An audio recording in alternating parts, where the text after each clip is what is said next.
So let's do a quick review of how to solve systems of equations. We're going to use substitution and elimination to do that. So let's solve this one to start with. All right. We're going to start with this one using elimination just so you can see how it works. With elimination, you want one of the variables to be isolated by itself, which is really nice and handy here. So it's already done. So what we're going to do at this point is we're going to look at this and say, okay, x equals 5y minus 9. That means I can take this whole thing and plug it straight into that x. So I'd end up with 5y minus 9 minus 2y equals negative 6. Now this is the equation I'm going to solve. So I have a positive 5y and a negative 2y. So that'll give me a 3y. And then I'll rewrite this.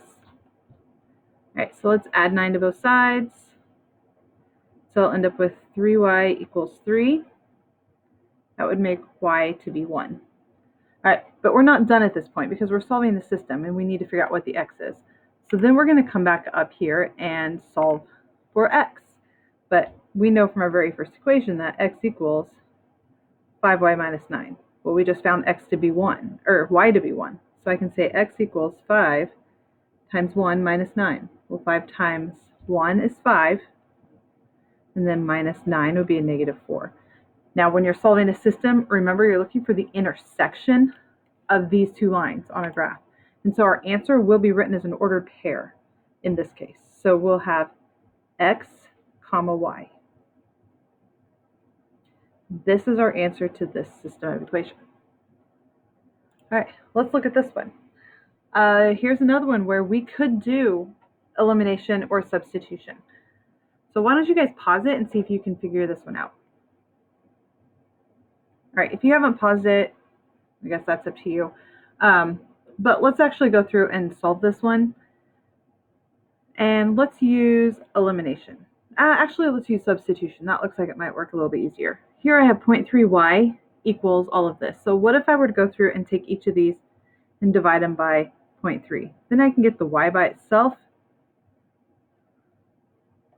and it'll work really nicely. So from here, I'd have y equals, and I'm going to just go ahead and write this as a fraction. So I'd have 13/3 plus 2/3 x. And the reason why I write that as a fraction is because they are repeating decimals, and I don't want to round in my work. All right, so if y equals all of this, that means I'm going to take all of this right here and put it into this y up here. So I would have 0.5x plus 0.4 times what I just found. So this 13/3 plus 2/3 x, and all of that is going to equal 0.2. So now I'm going to distribute that 0.4 and kind of figure some stuff out. So I'll just rewrite this. So 0.5x plus, so if I do 0.4 times 13/3, okay, it's another repeating decimal, so we'll just kind of keep it, and this will be 26/15 plus,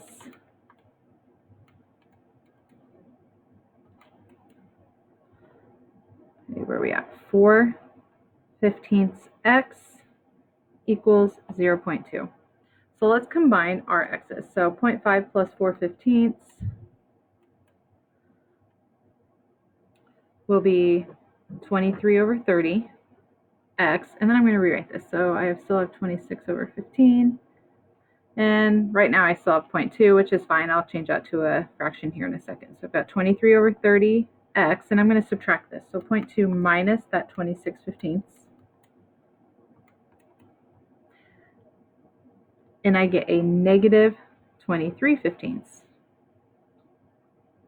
So then I divide, or actually I'd multiply by the reciprocal of 30/23, and I get a final answer here of x equals negative 2. Now I could take this and plug it back into one of these original and solve it, but I could also just plug it into this one right here because I've already got y by itself. So I think that to me is the way that makes the most sense, but like I said, there's 3 different equations you could plug this into. So y equals 13/3 plus 2/3 times our x, which we got to be negative 2. So we've got 13/3 plus a negative 4/3. And if I were to do all this, so that would be 9/3 or a positive 3. So that's what y equals. Once again, our ordered pair would be -2, 3. All right, let's look at our last one. Now we've got a word problem. So we've got to be able to write an equation and do some stuff here with it and solve it.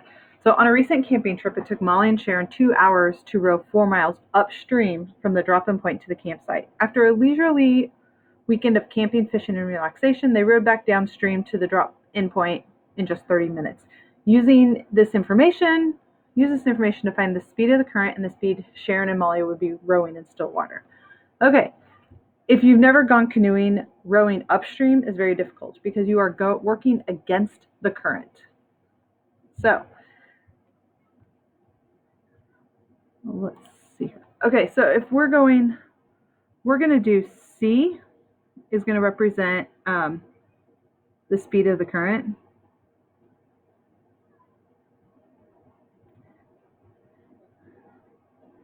And I know it's not really considered a boat, but we'll do B for the speed of the boat.